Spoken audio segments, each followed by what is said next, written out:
All right, good morning, everybody. This is How to Meal Prep Successfully.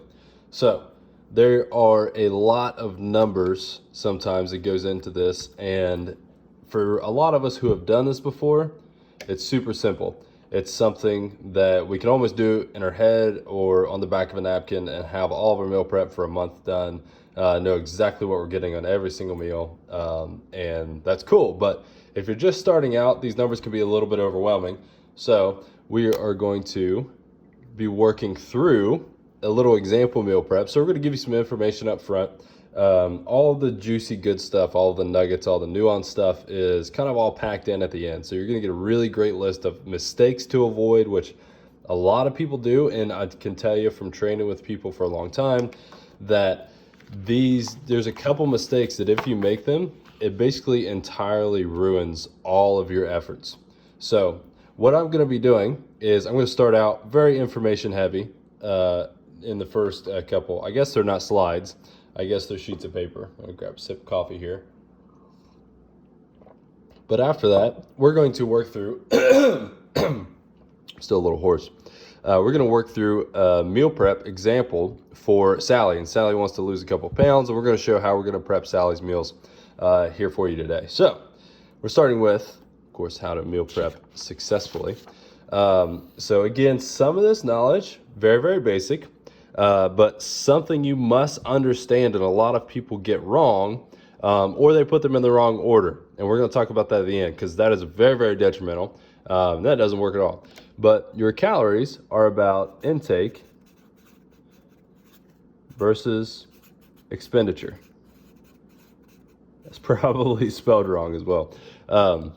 But it's how many calories you take in versus how many you put out. Now, there are a lot of variables and things that we've covered before, and even just this part that will influence the expenditure part, even though it's part of the intake. So this can get a little bit complex, but at the end of the day, if we're controlling most of our variables and we're being fairly consistent, then what we can have happen is we can make very small changes on one side of the equation or the other and achieve whichever one of these that we want.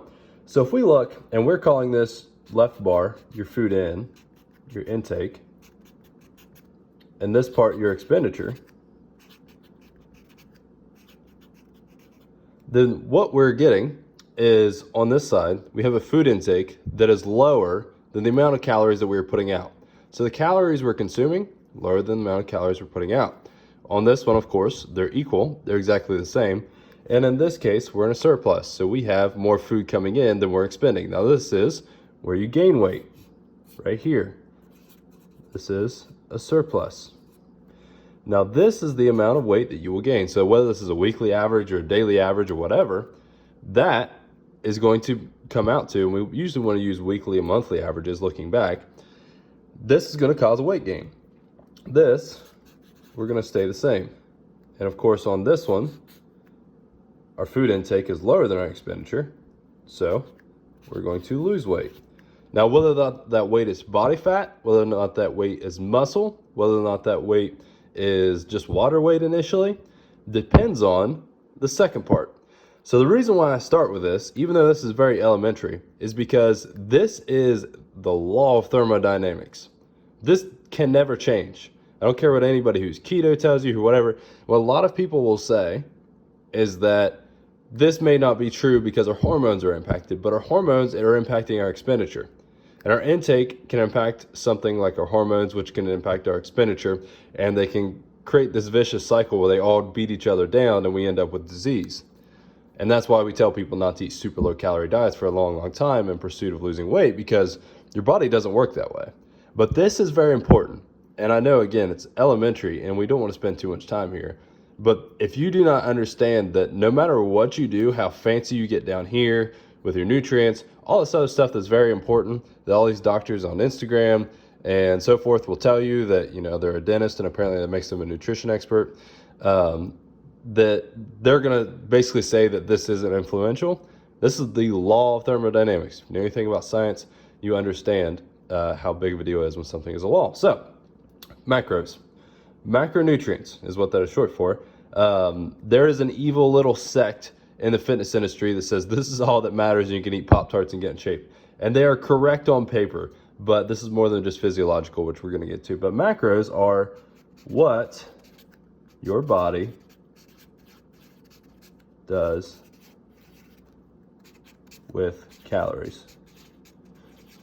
So whether these calories, these food intake calories, what's 2,000, 3,000, 4,000, or 1,000, where the calories come from is your macronutrients. So these are the little vehicles that the calories ride on. So depending on what vehicle the calories are coming in on will determine what is done with them inside the body.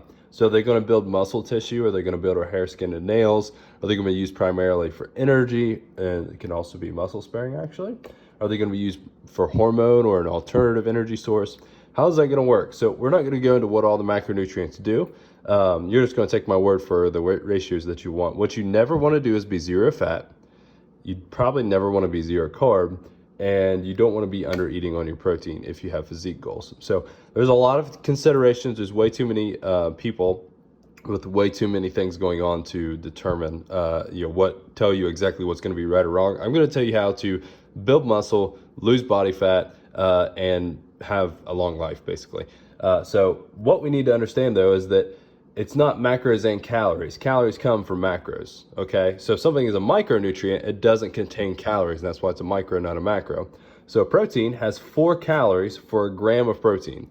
So if I get 1 gram of protein, that contains 4 units of heat. So if I take 1 gram of protein, I put it in a Petri dish, and I set it on fire, that is going to create 4 units of heat by the time it's completely burnt. And that's what a calorie is.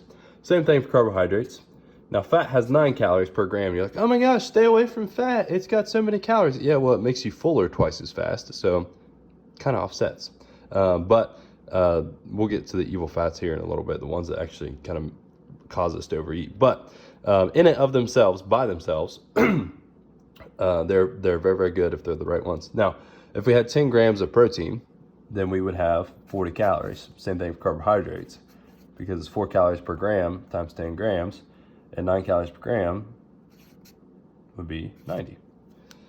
So now that we understand that, we can move on.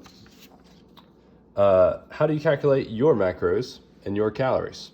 And thus your calories. You need to watch this course right here, because it's about how much to eat, which is your macros and your calories. So we're going to touch on this, of course, because we need to know this. But what you need to know, and how to calculate it, you don't necessarily need to know. But you need to know your calories and your grams per day of protein. The reason why we don't need to know fats and carbs yet is because we're going to decide that. So let me get my calculator out, because I'm going to need it here in just a second. And you're welcome to use your calculator. Oh, you're probably on your phone, actually. You don't have a calculator. But you're going to do your body weight times 0.7 to 1.2. So anywhere in between these, 0.7, 0.8, 0.9, 1, 1.1, 1.2. There's a reason for that. And it's not bad if you get a little over, a little under. We prefer you to go higher of protein per day.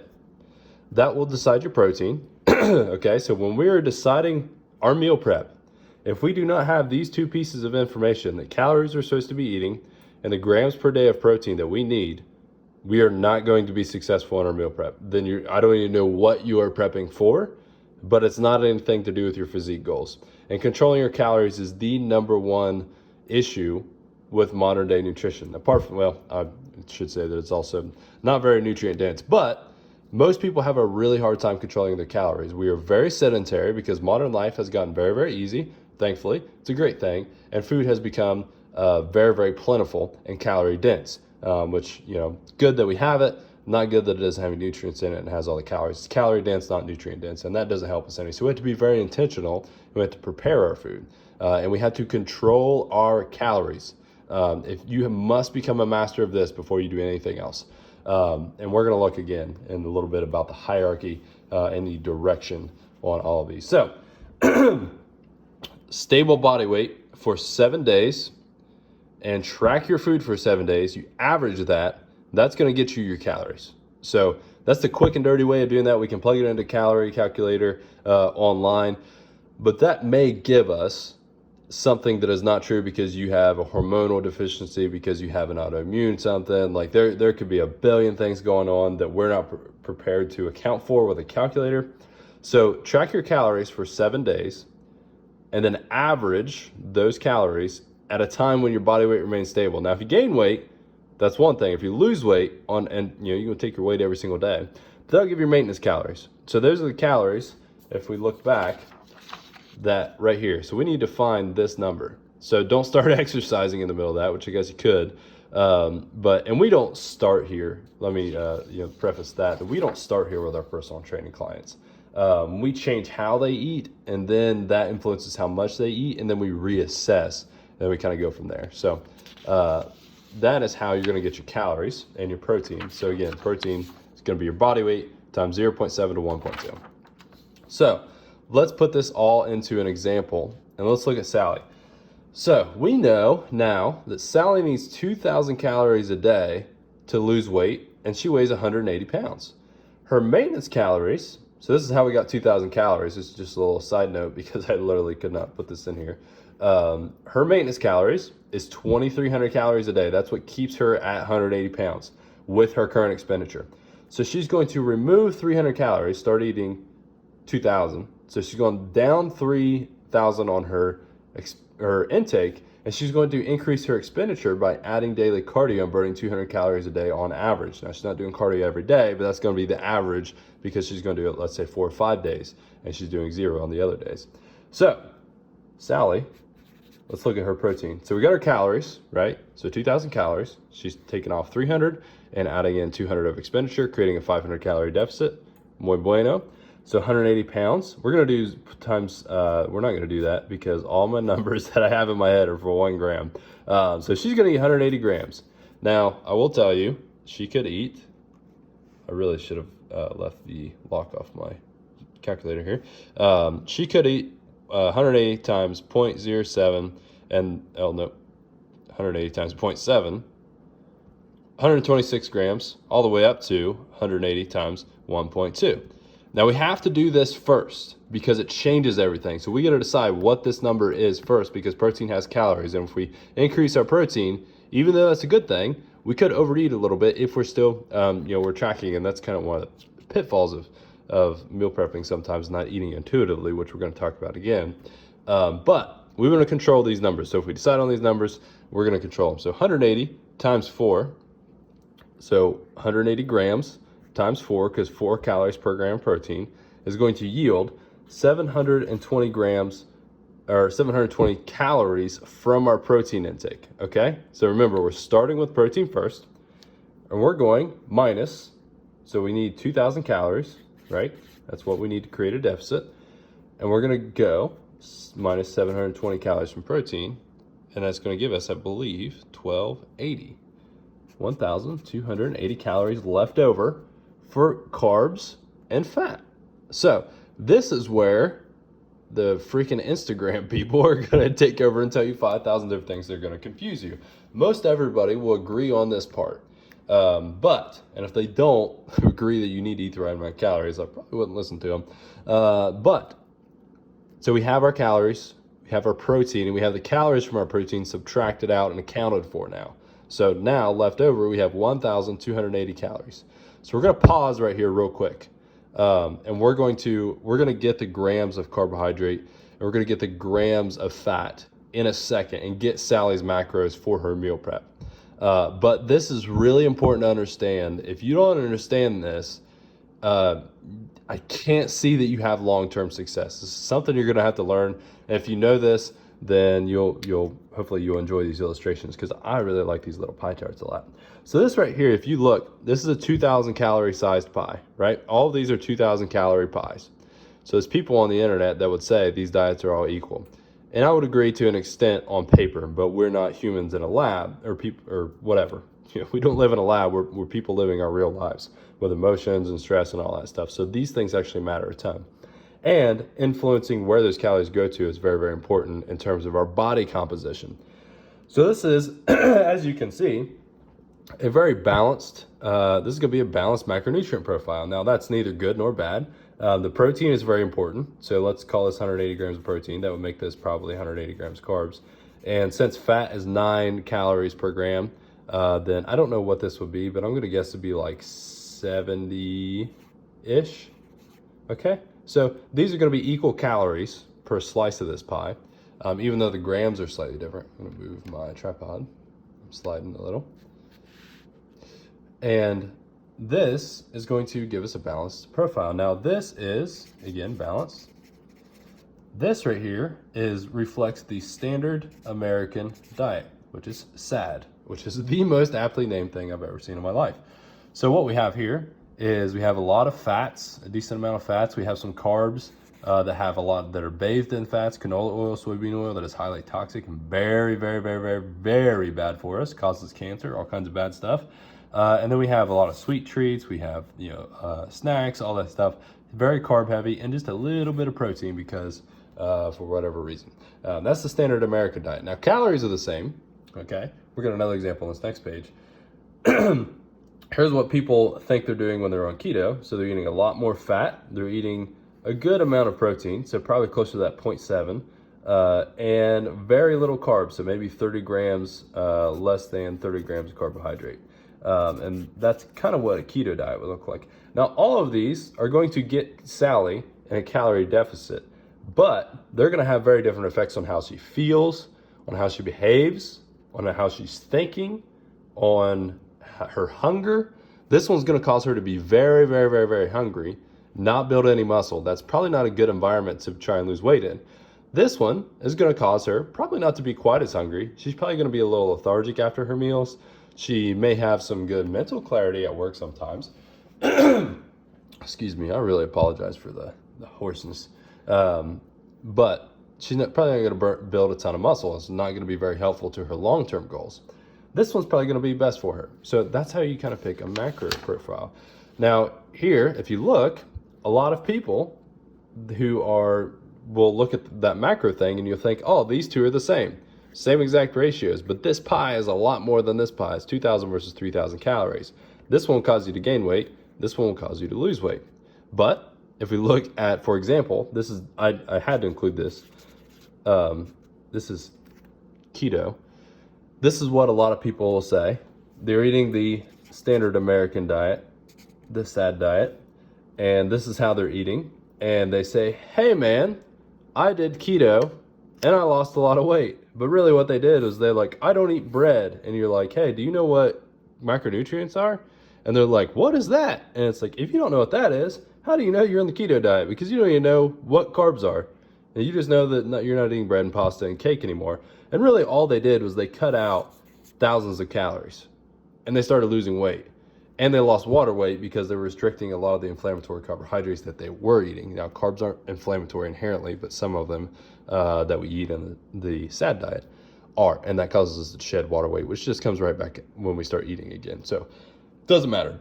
It's actually unhealthy. It's not a good thing. But this is what people are calling keto. That's not keto. That's just eating less. And eating less and not eating better is not a good strategy for weight loss. So let's return back to Sally here. So Sally, I got to get my calculator back out. She has 1,280 calories left over. So she needs 2,000 calories, remember, and 180 grams of protein, yielding 720 calories, leaving her with 1,280 calories left for fats and carbohydrates. So we're going to go with a more or less balanced approach. I'm going to show you how to adjust these and how to budget these in just a little bit. But we're going to divide this by 2. So half of the calories for fats, half the calories for carbs. Now remember, we can't just divide the grams by 2 because it's different calories per gram right here. Okay, so we're going to do 1,280 divided by 2. You guys are like, it's 640. Well, listen, I didn't pay attention to math class, okay? I was writing down my workouts when I was in calculus, trying to figure out how many curls I was going to do that day. Okay, so we have 640 calories allotted to carbohydrates, 640 calories allotted to fats. So we're going to divide that by 4, and it's going to give us 160 grams of carbs, right? So we know, right, carbs have 4, fats have 9, protein 180 times 4. All right, so that gives us 160 calories there. So 640 divided by 9 is 71. Listen, hey, didn't I say that was going to be 180, 180. Oh, wait, no, I was wrong. It's 160. Ha, I thought I was right. So that gives us our macros. So Sally's macros are 180 grams protein, 160 grams of carbs, and 71 grams of fat. Now you see, if we had messed this up, it would have changed these because there would have been more calories left over. We was dividing into this equation. And if we had the calories wrong, then we were just shooting ourselves in the foot to begin with, but none of this would have mattered. Now, let's just stop here. Let's say, hey, like, I got it, good. We figured out with the math how that's going to work. So Sally wants to eat 3 times a day. So this is her daily macros. This is not per meal, but she wants to eat 3 times a day. So to get her meals, now these don't have to be the same, okay? These don't have to be identical. Each meal doesn't, but it gives us a pretty balanced approach to do that. And you know, if you need to shift some towards breakfast, some towards dinner, some towards lunch, do whatever you need to do. But I like to just keep my prep meals the same, and then I change my breakfast or my dinner, the ones that I have at home, and I change them accordingly because they're much easier to do. But I keep these prep meals pretty much the same. So 180 divided by 3 is 60, Chase. You're so bad at math. And then 160. What's 160 divided by 3? I bet you didn't know that it was 53.3 repeating, but we're just going to see 53. And we're going to get to how these don't have to be perfectly exact. And then 71 divided by 3 is, we're going to round up to say 24 grams. Okay, so this is what her meals are going to look like. Now you're like, man, that's a lot of protein. We're going to show you how to get this number down very easily. So this is our meal prep. We did it. We got to our meal prep. Now we know how many grams of each of these per meal. Now we'll talk about the foods. We'll talk about shopping for these foods up next, but we can pause now. We know that if we're eating 3 times a day, let's say 1 is going to be at breakfast and 2 are going to be prep meals. Okay. This 1, obviously we're not going to count for, so we're just going to prep 2 of these meals. Now we're just going to make breakfast at home or dinner at home, and we're going to make it reflect this because we're home. We can do that. We can take our time. But when we prep some meals on Sunday night or Monday night, we're going to prep meals that reflect this. Okay, so we got to prepare for, let's say, 4 days a week, and 2 meals a day prepped for 4 days a week, be 8 meals. So we need 8 times 60, 8 times 53, and 8 times 24 from the grocery store.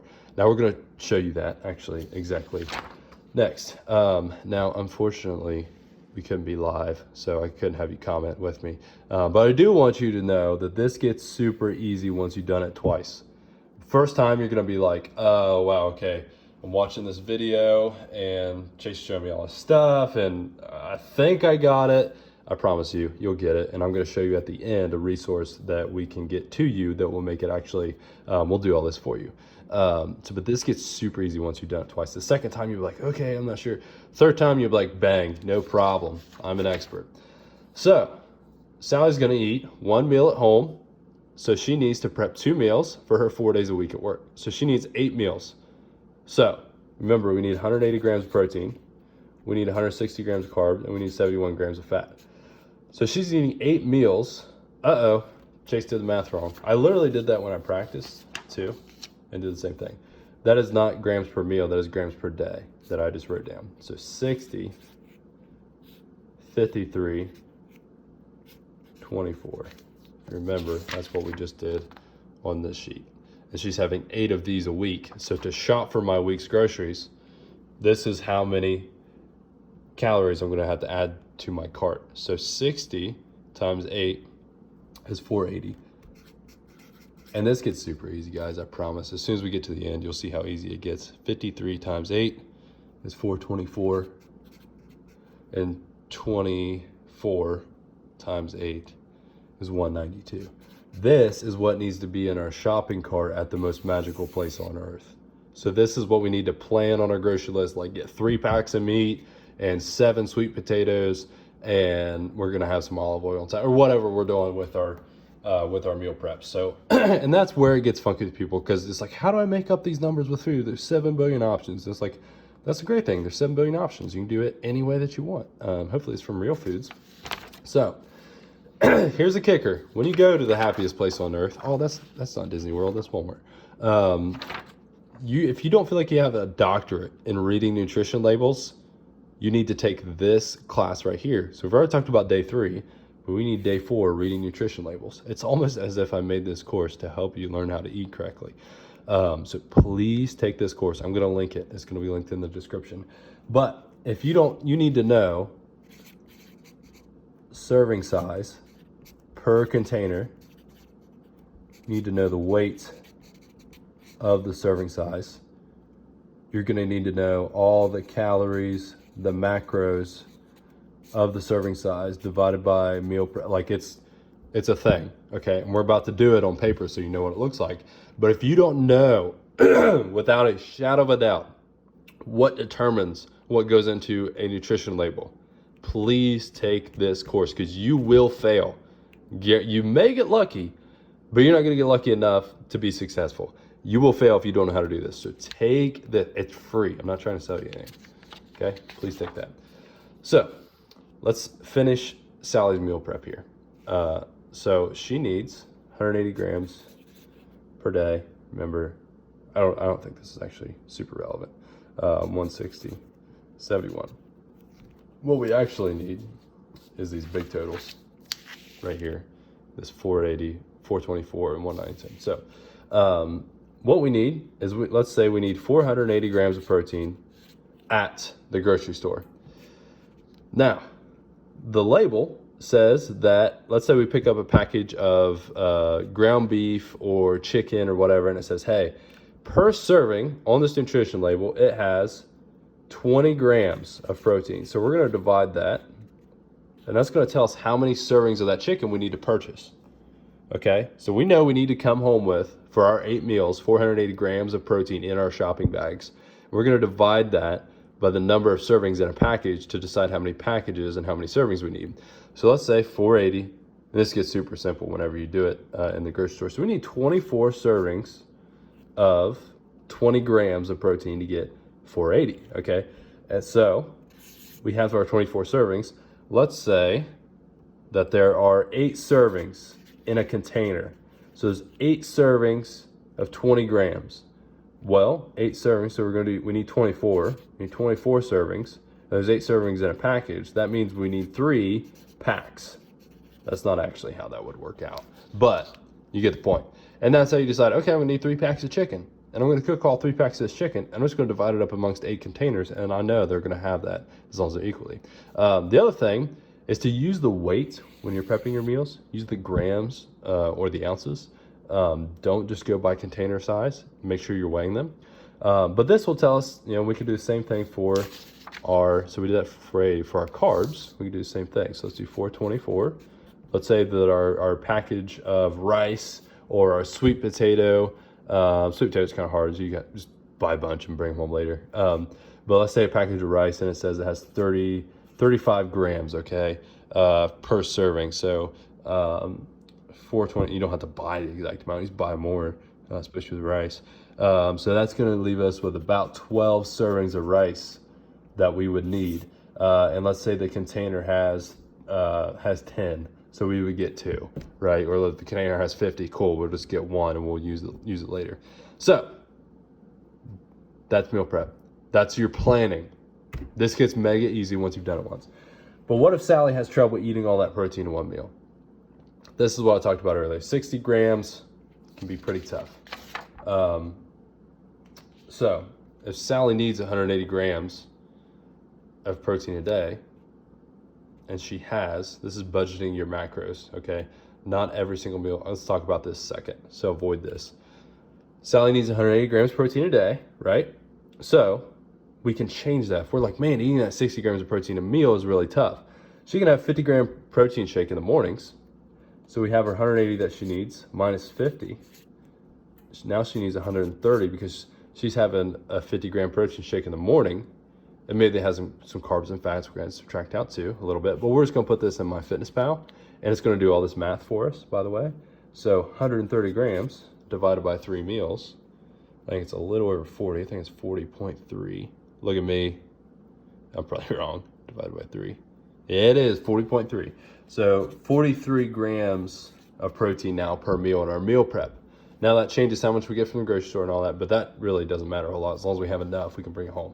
But what I want to talk to you about is with not every single meal having to be the same. That's something called nutrient timing. So people say like, oh, move your carbs towards your workout and do all that stuff.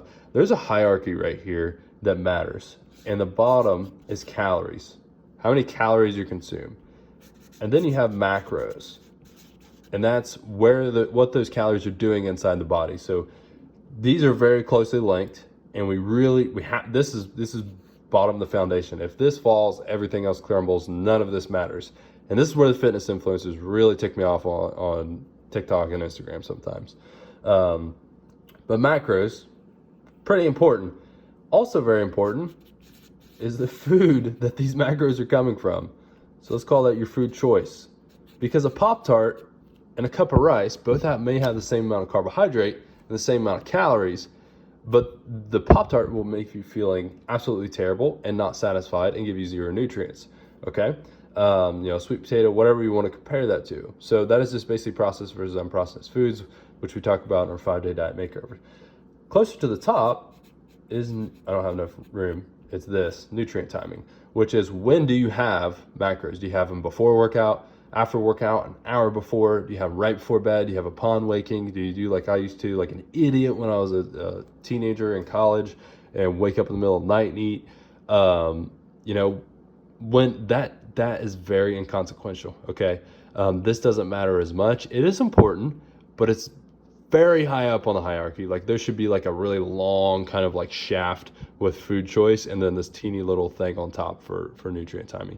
It matters. If you're a bodybuilder getting on stage, it matters, but it doesn't matter that much. This is massive. This is massive. This is very, very close second/third place. Okay?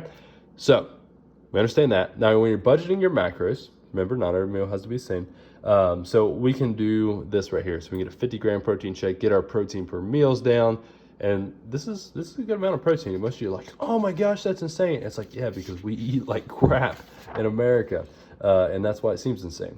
So Sally also needs 180 grams of protein per day on average. Not every day has to be the same either. So what we can do, this is called budgeting your macros. Now, this isn't always a great practice, and sometimes if you don't have self-control, you may not want to do this all the time.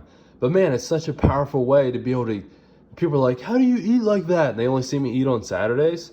It's like, because I control everything. I don't do all this math, but I know what I'm doing, and I control everything Monday through Friday and most of the day Sunday. And guess what? I go buck wild on Saturdays, and I don't gain weight, and I stay lean because I budget this, and it's awesome. So we do this for proteins, fats, and carbs, and of course that gives us the right amount of calories, so we don't have to worry about doing this for calories. But Sally needs 180 grams of protein per day on average for the week. So we have 7 days in a week. So let's figure out how much protein she needs in a week. Now, don't go and eat all your protein in 2 days and then eat nothing, because that's a bad idea and that will not work. But I'm giving you a little leash here, so don't abuse it to say that on the weekends or 1 day a week, or if you have a birthday party or whatever, and you can do this in your math in your head, and you can remain perfectly consistent while being off your diet. I hate that term. 180 times 7, 1,260 grams of protein. So on the weekends, let's say instead of getting 180, we're gonna have just 100, because that's pretty easy. We can probably get that in like with a protein shake and 2 small meals. Cool. And then I can chill, and I can eat a little bit more carbs, a little bit more fats, whatever we're gonna do. So now, with the carbs or fats, it's probably gonna go up, right? So we're gonna go, instead of having 160 carbs like we did, we're gonna have 200. Instead of having 70 fat, we may have 80. Okay, be wary of that. You're increasing your calories, do this right. But just pay attention and look at your averages. And MyFitnessPal gives you a weekly average. If you click on the top and it drops down and goes daily and weekly, you can do that. So that's 200 for the weekend. So we're going to track this 200 from this. So 1,260 minus 200 equals, oh, I did that wrong. So we're going to subtract this, and we're going to have 1,060 divided by 5 the other days. Told you I wasn't good at math. I can do calculus, but I can't do arithmetic. 1,060 divided by 5. That would mean we would need to get 212 grams of protein a day on the weekdays. I have clients that do exactly this, almost like actually those exact macros, believe it or not. So when you reflect, always look at your weekly averages. I have people all the time. They're like, I'm not losing weight. What's going on? And they're like, look, Monday, great. Tuesday, great. Look, what am I doing? I'm like, let's look at Saturday. Well, I didn't track on Saturday. Well, there you go. Let's track on Saturday, see what it looks like. And it's blowing all this out of the water, eating way too many calories. Okay? So when you reflect, look at your weekly averages. So if you don't track it, it still counts. And if you miss, I can't spell or do math apparently. If you track it, that's funny. Excuse me. You're shooting yourself in the foot. So people are like, oh, I'm going to fool myself by typing this in wrong. That's dumb. Don't self-sabotage yourself. Just be truthful. Who cares if you eat too many calories? I sure as heck don't. But if you want to get, be a lean bean, be in super good shape, then this is how you do it. And that's awesome. Welcome to the club. Welcome to the fam. What foods have these macros? We're almost done here, folks. I hope you're learning a lot. Proteins. These are your proteins. I'm going to take this one. And medium lean, they're saying this because most people can't control their calories. That's why it's here. But nutrient profile-wise, it's actually right up here. It's way above this one. Plain Greek yogurt, it's cool. It's got some calcium. Whole eggs, hallelujah. It's a superfood. Protein powders, they're down here. But that's because they got a lot of sucralose in them. Not because they're bad, but they're for convenience. Same thing like protein bars. Bad for you, but hey, you want to get your protein in? Want to maintain your physique? If it fits your macros, bro. Yeah, that's what they say. Just eat a bunch of protein bars and protein powder and then have an egg once in a while. That'll make you healthy. High mercury fish, processed soy, fried meats. Probably not going to be great, but, happens. Sometimes we need those things. But these are your protein sources, okay? We're going to eat more fish, chicken, poultry, steak, ground beef, eggs, beans, which are also, they're plant-based eaters because they also have carbohydrates. These are carb sources unless you are a vegetarian or vegan, or plant-based. Those are actually three different things, as I have learned. So plain Greek yogurt, I don't eat plain Greek yogurt, but a lot of people use it for sour cream. It's pretty cool. Steel cut rolled or old-fashioned oats, quinoa, which actually has really great amino acid profile, even though it doesn't have very many amino acids, so it doesn't really matter. Sweet potatoes and regular potatoes. I'm a big sweet potato guy. Fresh or frozen fruit. Fresh is cheaper and more convenient, so roll with it if it works for you and it stays good longer. Whole grain, black rice, white rice. I don't really care so much about that. White rice tastes better. I like it better. That's what I do. And then couscous, like little rice pearls. Instant or flavored oats. I eat 0 of these and all of these. Hey, we're not perfect. I will eat these. I won't eat these. There you go. That's called being self-aware. That's very important. Sugar, fruit juices, just don't do it. I have some of my clients do cranberry juice for the iodine, but that is it. Honey is no better than sugar. People are like, oh, it's natural. Yeah, so is sugar. So is cyanide. And that'll kill you. Pastries, obviously not, but man, this says that croissant, river roasters, holy smokes. Those things get me in trouble. Fats. Most of your fats will come from your meats. And if they don't, then you can add in using cheese, olives. This is not for cooking. This is for dressing. This is for cooking. Light and virgin olive oil. Don't cook with extra virgin olive oil. Cook with virgin and light olive oil, because this will oxidize and it's not good. This has a higher smoke point. Coconut oil, milk. You're not going to see plant-based milk on here. A lot of people don't like dairy. It's a pretty hot debate right now. Get it from a raw farm that the cows are healthy. That's not, I don't know if they call it legal or whatever, but it's not illegal. But there's some laws around that. So, I like real milk, but milk's very calorie dense, so be careful. But skim milk if you need to. Cheese, dark chocolate, stuff like that. They can be fat sources. I move bacon up pretty high. I actually like it. But if you're not eating a lot of like inflammatory foods and carbohydrates, doesn't matter. But those are your fats. So if you want, here's my sales pitch to you. These are magic. I love doing these for people. $49, you get your personalized eating guide. It'll have your grocery list, all of your calories, your macros, your shopping list, your portion guides, meal ideas with your way of eating, all in there, $49. And we'll do all this math that we have done on this entire thing for you, specific to you, not for me. We're not going to do it and say, hey, try this. This will be made for you. If you want to do that, I'll put a link in the description. You'll have the 5-day diet makeover and you'll have access to this. And if you hate tracking, so take advantage of that, guys. That's cheap for a meal plan. It's not a meal plan because meal plans don't work. It's an eating guide, which is 1,000 times better. If you hate tracking, read this, okay? You gotta track for a little while. But if you hate it, read this, okay? Intuitive Eating Guide. It's on our website under guides. It will teach you how to eat right without tracking your food. So if you have this information that we just talked about today, hopefully you got one of these at least to get an idea, because this shows you how to not track as well. But read this, okay? Some people hate tracking. Let's talk about a couple major keys before we finish up. This is the kind of nuggets that I hope a lot of you were staying for here at the end, which was some major keys to prepping your food.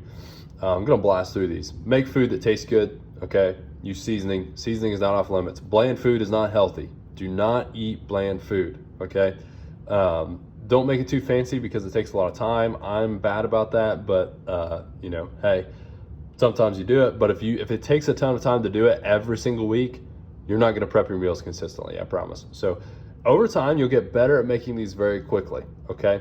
Some ready rice, some already ready-made sides, whatever it is, they're gonna have more salt, more fat, and you can't control the calories as much, but you can still portion them, and the macros are done for you on them, and they're gonna taste really good, and it's a good way to control your food. So there's little side dishes that I'm not a huge fan of them. They're not healthy. I'm just my tripod once more.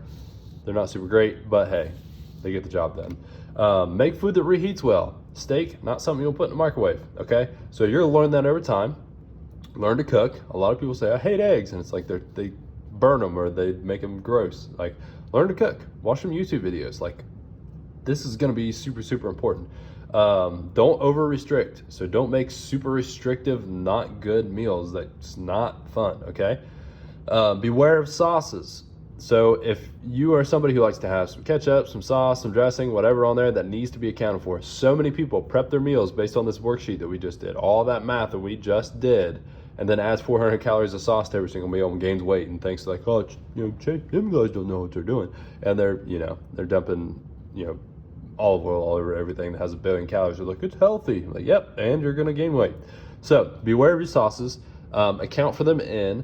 I always go, if I'm trying to lose weight, trying to cut a little bit of body fat, then I will lower my calories per meal to allow for a little sauce on pretty much everything. So everything's 100 to 150 calories short. And if I'm trying to gain weight, then I don't care, because I want to be in a calorie surplus to an extent. So supplement your shortcomings. One of the things that people poo-poo on supplements for is they're like, they're not perfect. It's like, yeah, no, I'm a human and I'm not perfect either. So sometimes you have to supplement for your shortcomings, and that's okay. So Butcher's Bites, our friends up north, will do your meal prep for you. You got to pay a little bit more, but it's going to save you your time. Protein powder, which we talked about, it's got to be good protein powder. It's got to be quality protein powder. And I picked that stuff out for you guys. That's why we have it at the gym. Can get your protein weight up. And apparently, there's a third one, let's say probably a greens powder, just to improve your overall health. Could be really, really great. So supplement your shortcomings, guys. It's okay. But this is not your nutrition. That's probably on the hierarchy that we talked about. Nutrient timing, supplements is probably closer to the top. Weigh it correctly. Weigh it correctly. Here's another one. Weigh it correctly, okay? Grams on the scale. I need to say this. Hopefully it's obvious to almost all of you. But I had a client that was say, I'm eating 200 grams of protein a day. And I'm like, what's going on? Well, why is this, you got some funny stuff. They're eating 200 grams on the scale, okay? That was like 14 grams of protein a day. All right, so that's not the same. The weight measurement and the intangible stuff that's woven into our protein sources, though, if we were to pull it out with some crazy science and weigh it, then it will be 14 grams, but it's not. So we got to use the serving sizes and the grams of protein per serving size and what that weighs to multiply that to get our grams of protein, okay? The last thing is conquer, then divide. Don't be weighing your food after you cook it. You gotta weigh it before. Now here's where that gets difficult. It's like, okay, well I weigh it, I put it in the pan, I cook it, I put a meal in. I weigh it out, put it in the pan, I cook it, put a meal in. No, of course, that's gonna take forever. It does not matter. Basically what I do is if I'm cooking 4 meals and I need 25 grams of protein per meal, I'm gonna go to 100. I'm gonna put 100 grams of protein, raw weight. That is what meat is weighed in. Put 100 grams into the pan, I'm gonna get 100 grams of protein. Now when that comes out, it should say that it weighs 8 ounces each. But after it's cooked, it's gonna weigh more like 6 ounces each. Instead of doing all this math and all these conversions, all I do is I know I put 100 grams of protein into this pan. 100 grams is coming out, all right? So I'm gonna eyeball it and I'm gonna put it in these, all right? And you're gonna be like, well, that's not perfect. You can weigh it and you can move it around and make it perfect to where they all weigh equally, but by the time the steam comes off, they're gonna change on you the whole time. Or you could just eyeball it and it may be 24, 26, 23, and 27. Guess what the average of that is? It's 25 grams. Okay, so if I eat this over the course of 2 days, I'm gonna hit my macros perfectly on average. 2 grams is not gonna make that big of a deal, okay? So I conquer, then I divide, all right? Those are some major prepping things. Here's some eating things. Here is the big thing. We're gonna bottom up on these. We're gonna stop with the bonus. Bring salt. Salt will fix a lot of bland food. It's not bad for you. It's good for you. If you're sweating, if you're working out hard at the gym, you're losing your salt and you will die if you don't have salt. So salt your food. Salt it to taste. Processed foods have too much salt. Natural foods do not. They have 0. You have to get it. We will die if you don't have it. Eat out of glass containers. We already live in the mid-Ohio Valley. If you don't and you're watching this later, congratulations, but we literally live in Chemical Valley. We do not need more PCBs and stuff in our bloodstream. Buy glass containers. If plastics work better for you, go for it. But these also last a long time. And if you are like me and sometimes your wife yells at you because you leave your meal prep in the backseat of your truck for a week, and it's really disgusting, then it won't ruin your glass containers, but it will ruin your plastic ones because it seeps in there. So glass is awesome. The other thing is be smart with your snacks. So if you're somebody who wants to allot for snacks, so give yourself a 500 calorie budget. So when you start, so Sally, she's going to prep for 1,500 calories instead of 2,000 calories. She's going to do that calculation that way. And she's going to budget some snacks in there. Don't let your snacks make you skip meals. That will mess you up. Don't let the lack of them leave you absolutely starving at mealtime. If you're somebody who's a nurse, have some snacks in your pocket and allot for them, account for them. If you control them, it's good. That's great. Control them and you're good. Snacking out of control is what causes problems. Because this is all about managing your hunger. Managing your hunger is the key to your goals very often because this is physiological and psychological. This isn't just macros and calories and stuff that goes into your body. This is psychological too, okay? So, all of that said, be smart with your snacks, pay attention to your hunger, change your food around based around this, okay? So if you realize, man, I'm starving by mealtime and my breakfast is really small, eat a bigger breakfast. Move more of your macros and your calories towards breakfast so that by lunch, you're not as hungry. You eat your meal prep because you're not starving, and then you go home at 3 o'clock, which is 3 hours later, and you can control that meal very, very easily because you're home, okay? This is the key for most people. This is what I spend 90% of my time on coaching calls talking about with people. So when I do nutrition consultations, people will get their eating guides and sometimes they'll pay an extra $50 and we'll do a consultation. We talk about hunger a lot, okay? This always ends up coming up because this is what gets you. This is why you eat bad, is because we can't control our hunger. Part of that is the nutrients that we're eating. We talk about that in the 5-day diet makeover. But enough on that.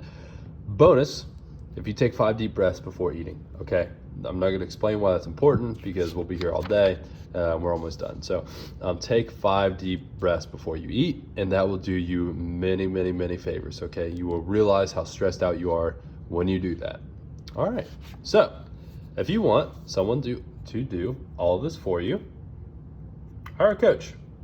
Hire one of our coaches, and they will do literally all this for you. There's my big sales pitch. This is what we're good at. Hopefully you can do this yourself, and that would be cool. But they love helping you do this. So if you want somebody to do all this for you, just hire one of our coaches. It's the best investment you're ever going to make, I promise. All right. So we're going to have a summary, and we're going to finish up with a little quiz here. So know your calories and your macros. Base your meals around your protein, and then be consistent, okay? So we want to see about 85% consistency. I give our gym pop clients a little more leeway. I say 70, but you guys, you're smart now. I want you to be 85% consistent. So when we look back across your weeks and your days and all that stuff, we want to see 85% consistency day per day, hitting your macros, okay? So that's like having a day a week where you're not perfect. It doesn't mean going buck wild one day a week unless you allot for it, which, I do sometimes.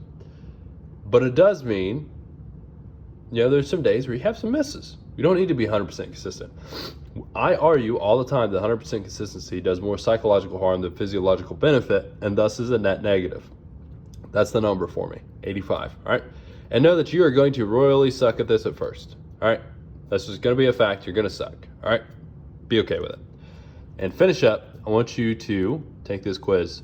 The people who win in fitness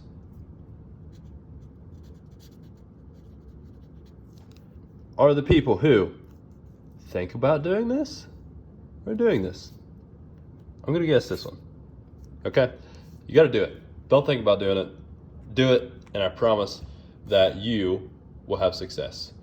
So, all that said, listen, it's insanely easy to overeat in modern times. Okay, given our lack of activity and our abundance of super caloric dense foods, if you don't plan, you will fail, all right?